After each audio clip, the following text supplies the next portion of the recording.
friends. Brenda Bennett here, sugarfreemom.com. And welcome. This is my weekly live show. I'm kind of enjoying it. It's been a lot of fun. So far, I've had Dr. Ken Berry for an interview. And then the first week I was alone, I spoke about the symptoms that I had of my thyroid and the testing that I got to finally discover that I had hypothyroidism. So that was the second week. And then last week we spoke about 3 tips for beating sugar cravings, and I gave 2 quick and easy recipes. So I'd love to know if any of you tried those. If you have tried the quick recipes for curbing the sugar cravings, I'd love to know. And also tell me where you're from. Wherever you're from, I'd love to know as well.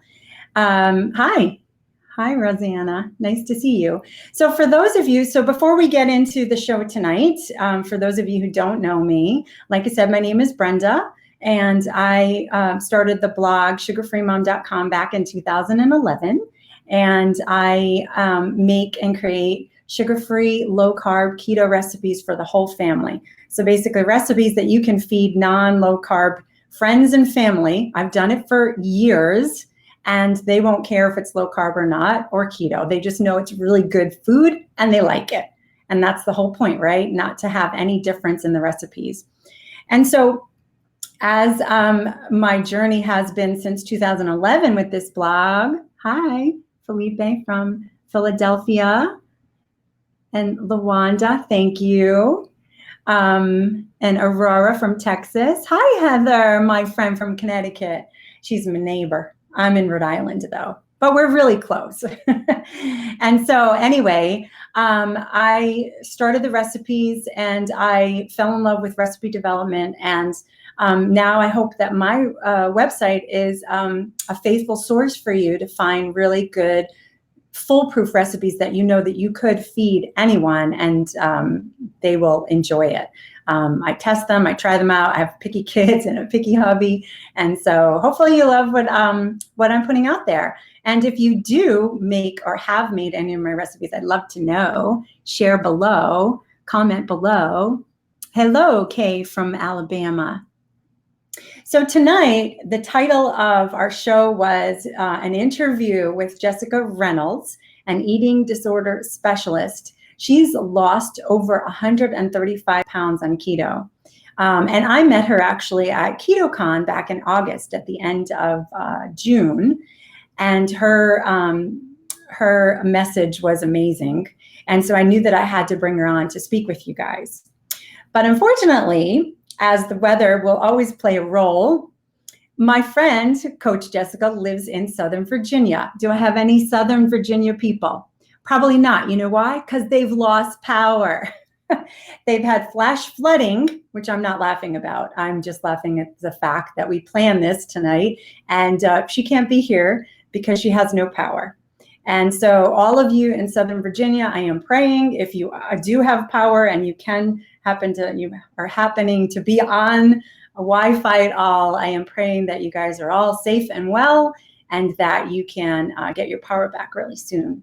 So it kind of stinks for us, but I asked her if she would come back next week, because how many of you have eaten something over an emotion?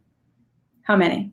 How many of you have eaten because of being happy or sad or for any celebration, right? Emotional eating is a true, real thing. And Jessica really will get to the core of that, and we'll hear more about that next week.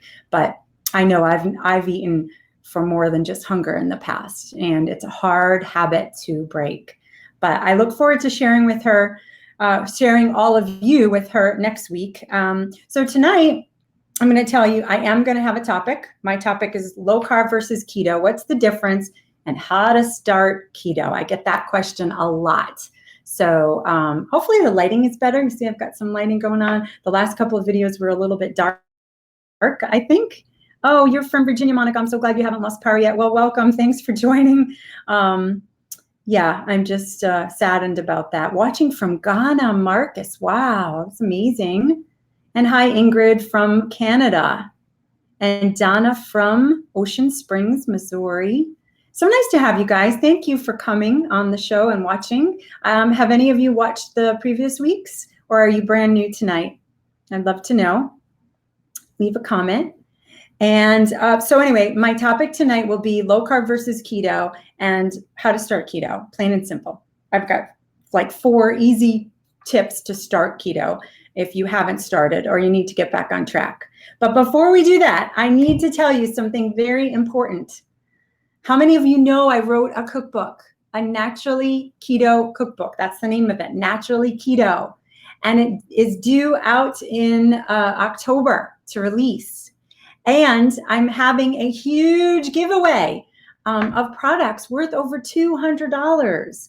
All you have to do is go onto my website, sugarfreemom.com, and type in the search Naturally Keto giveaway, and it'll pop right up. And it has 3 different things that you can do to get points so that you could be entered to win this well over $200 worth of products. I'll tell you some of the products: sesame flour, coconut flour, ground flaxseed, protein powder, gelatin, swerve sweetener, Locanto monk fruit sweetener, sweet leaves, vanilla stevia sweetener, and flavors like apple and banana extracts and things like that. So it's a huge giveaway. I hope that you'll enter, and hopefully that you'll pre-order my book. The more of you that pre-order, you will get guaranteed the cheapest price that Amazon offers. So up until release date, Amazon changes, the prices fluctuate. So that means if you pre-order, you don't pay right now. You pay when it releases, but you're going to get the cheapest price. So you don't have to wait for it to go on, to get to be a better price. That guarantees that for you. And it also helps me get the book into stores. So I greatly appreciate you guys pre-ordering the book for me. Hello, Lori from South Bend, Indiana. Hello. Monica from New Jersey? I'm not sure. New here. Oh, she just said new here. I'm like, new where? Okay, so that was about my cookbook. Go and answer on the blog. Make the comments over there. And good luck. I hope that one of you will win that fabulous prize. All right, so tonight, you can leave some questions, but we're going to start with what is the difference between low carb versus keto. I also have a blog post about it. It's probably about a year and a half old, and that is keto versus low carb, and I have my 6 weeks results from a year ago, so you can see that on my blog. And I had pictures. Yes, I put pictures because I only lost a few pounds, but you could see the fat loss. It was quite embarrassing to put those pictures. I didn't want to do it, but I did it for the sake of everyone. How many of you in the past have lost a few pounds and you're like, I just thought I would have lost more. Like, what the heck, right? But sometimes you're losing body fat and the number on the scale just never really, it's never going to tell you the truth. You can't really assess if you're losing body fat, but pictures really, really help. And so that was my goal with doing those embarrassing photos, that yes, I did lose body fat, even if I felt like, I only lost 3 pounds or something. It's not a big deal. All right, so we will get to some questions at the end. So the biggest thing for me going the biggest thing and the difference is your carb count, okay? So with low carb, many people feel 150 carbs a day or less can be considered low carb. That's quite high. Even when I was low carb, eating my carbohydrates from vegetables, I was probably at 75 grams of carbs. So I consider low carb to be less than 100, and I really think it should be, but everyone is different. And some people can even be, losing weight at that high of a carb count, not me. So the biggest thing between low carb versus keto is the carb count. So with ketogenic diets, you want to get into nutritional ketosis. So your body starts burning fat for fuel instead of glucose. And the only way to determine if you're actually burning body fat is testing your blood and seeing if you're in nutritional ketosis. So the way most people, you are guaranteed to get in nutritional ketosis, so you start burning body fat, is eating 20 grams of carbs a day. So that would be considered keto. Now, some people consider keto 50 grams or less of carbs a day.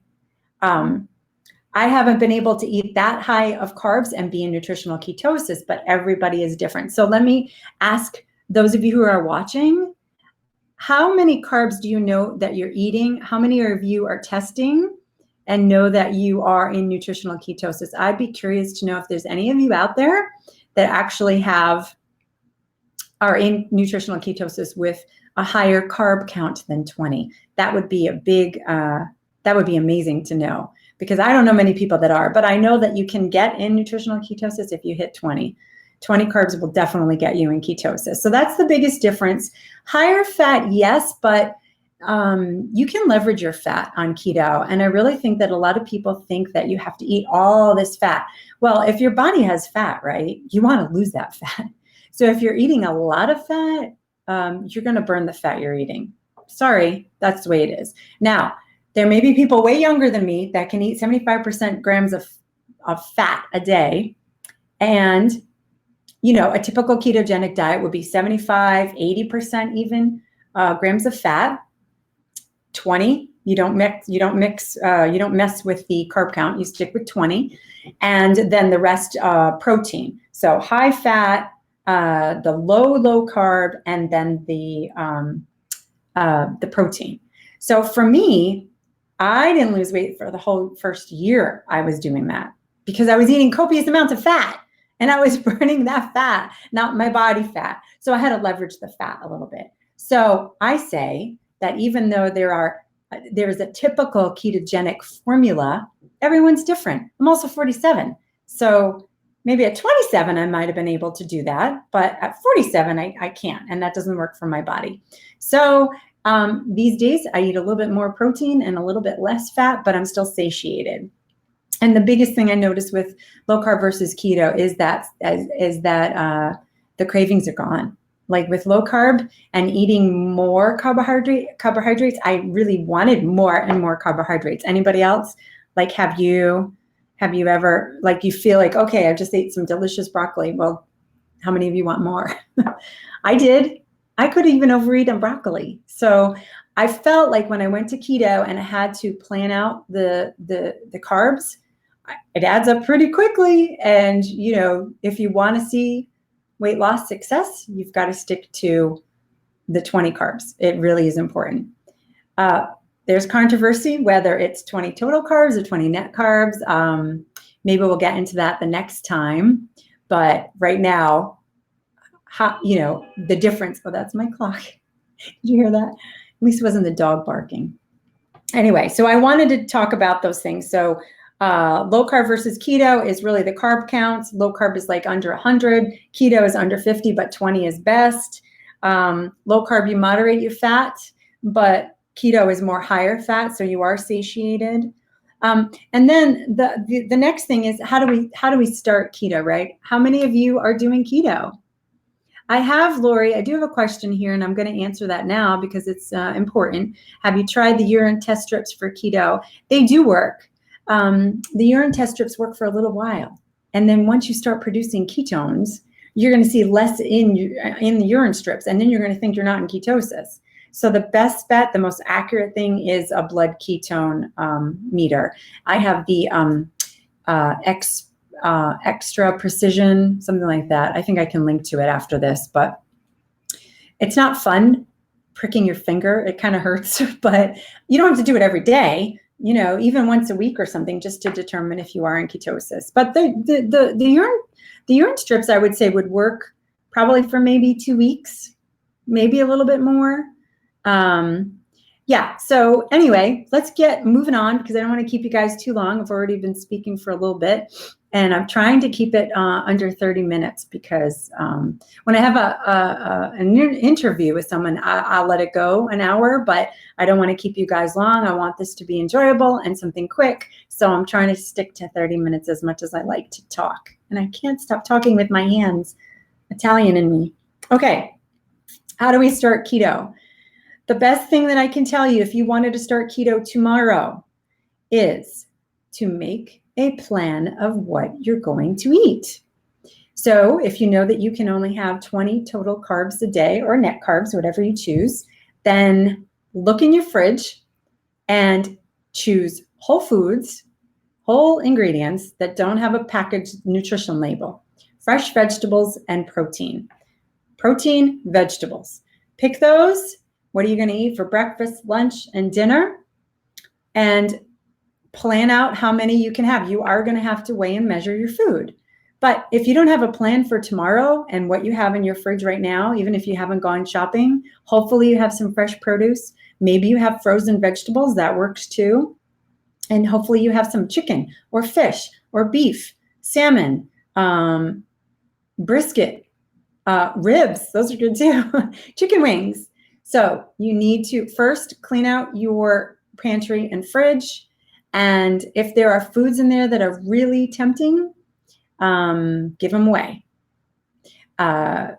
Crackers, all the processed stuff. I would just say you don't have to, if you're not tempted by it, then leave it. Fine. Maybe your family eats it. But if you're tempted by it and you're trying to go keto, the best thing is to get that temptation out of your house. So that would be my first step, clean your pantry.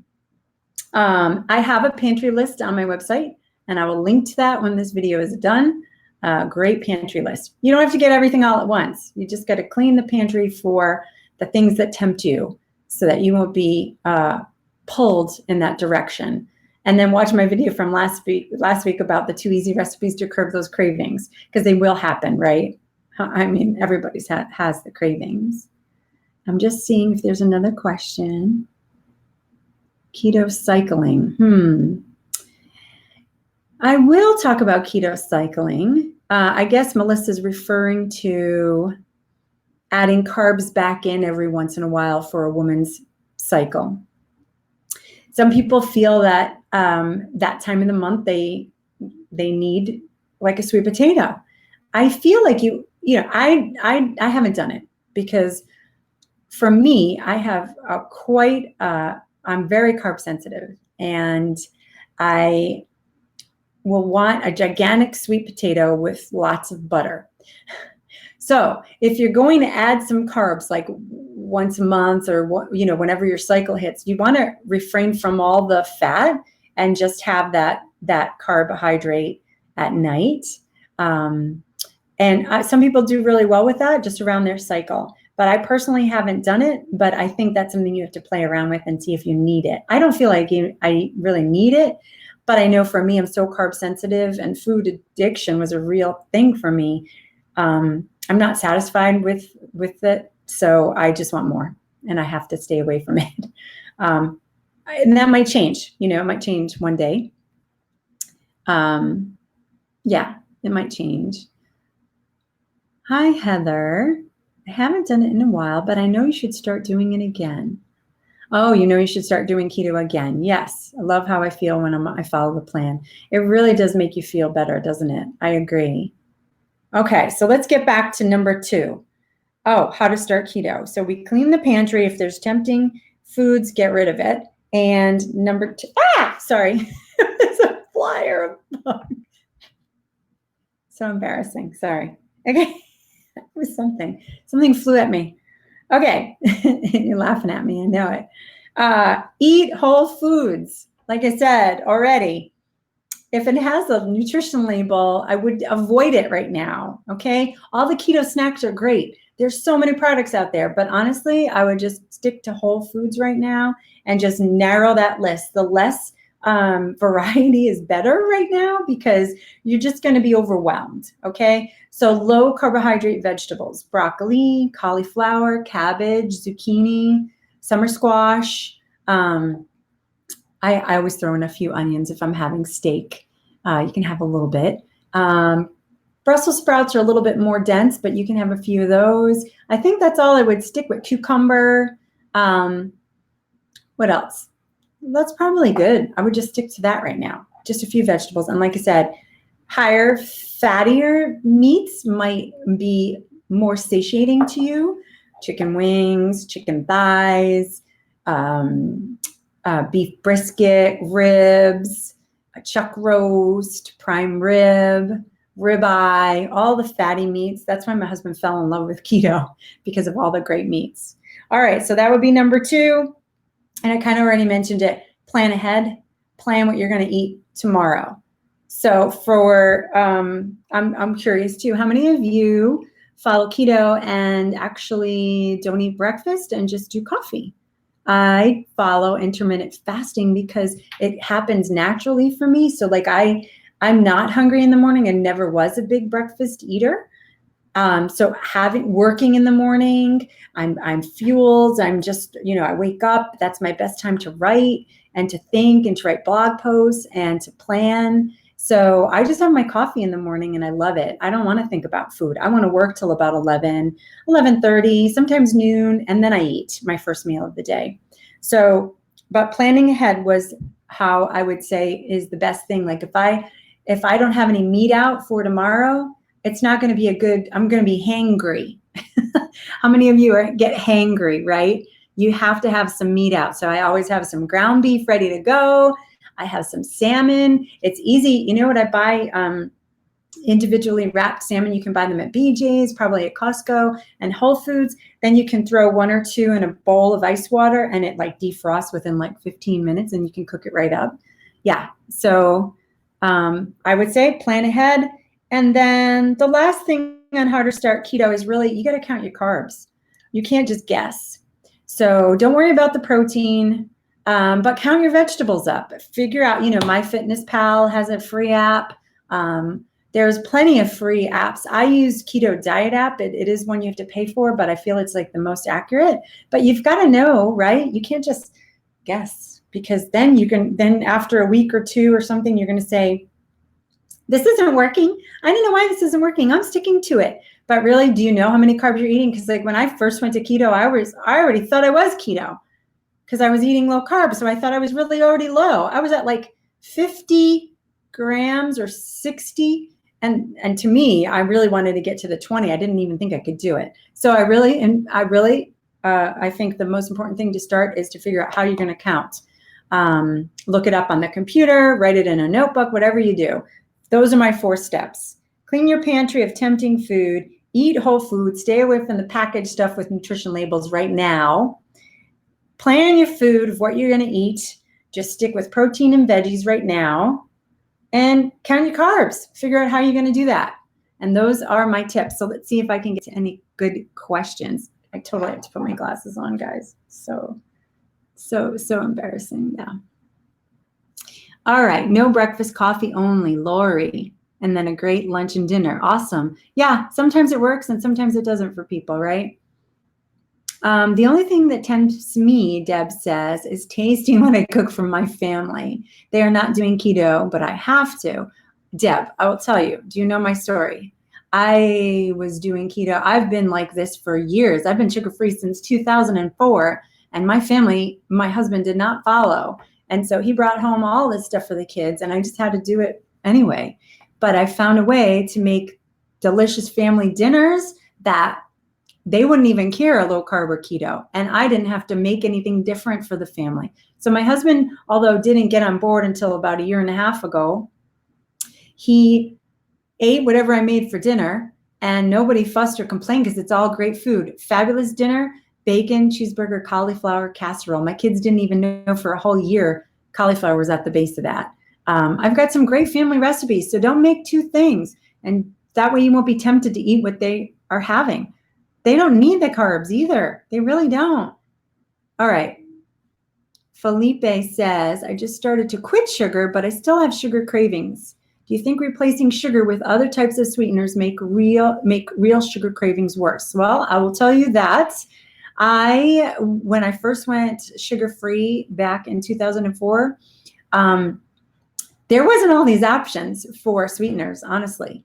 It was Splenda or aspartame. So I went to Splenda and I said, well, I guess this is the way you have to go sugar-free, right? So I did that for a couple of years and realized, man, my sugar cravings are just as bad as if I were having sugar. So when I quit that, the withdrawals were very, very difficult. Some people can do fine with, those kind of artificial sweeteners, but not me. I switched to stevia, and when I make recipes with stevia, or even now erythritol, I use the Swerve in combination with the stevia in most of my dessert recipes, because the cooling effect some people feel of the erythritol and the bitterness of the stevia when together, they balance each other out, and you don't notice as much of a aftertaste. So for me, using those natural sweeteners, I do not crave. I don't want to eat the whole cheesecake. I don't need more. One piece is satisfying, and I'm happy.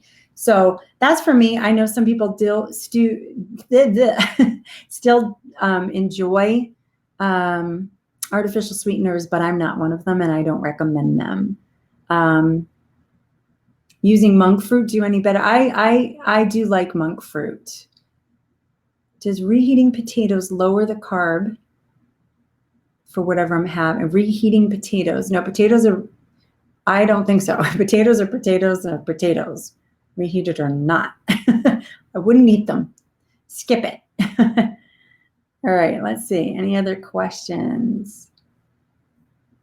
Have you tried? Oh yeah, no, I already answered that one. Keto cycling. I'm not seeing any more questions. No more questions tonight. Okay. Well, then I guess we are done for tonight. No more questions. But I hope you enjoyed this episode, even though we didn't have our guest, Jessica. If you're watching, I hope that you can come next week. And I'm praying for everyone in Southern Virginia with the flash floods and the loss of power, that you get it back quickly so you don't lose any of your food in your fridge, and everybody's safe. So until next Thursday, everyone, I hope that you have learned something, that you can leave me more questions and I'll answer those when we get off. And I will see you next Thursday, hopefully with Jessica Reynolds, and we can leave her questions as well, because she's a specialist in eating disorders, and that would be very interesting to talk to her about that. Anyway, and thanks again for, if you pre-order my cookbook, I appreciate it. All right, guys, have a great night. Ciao for now. How do I stop this? Here we go.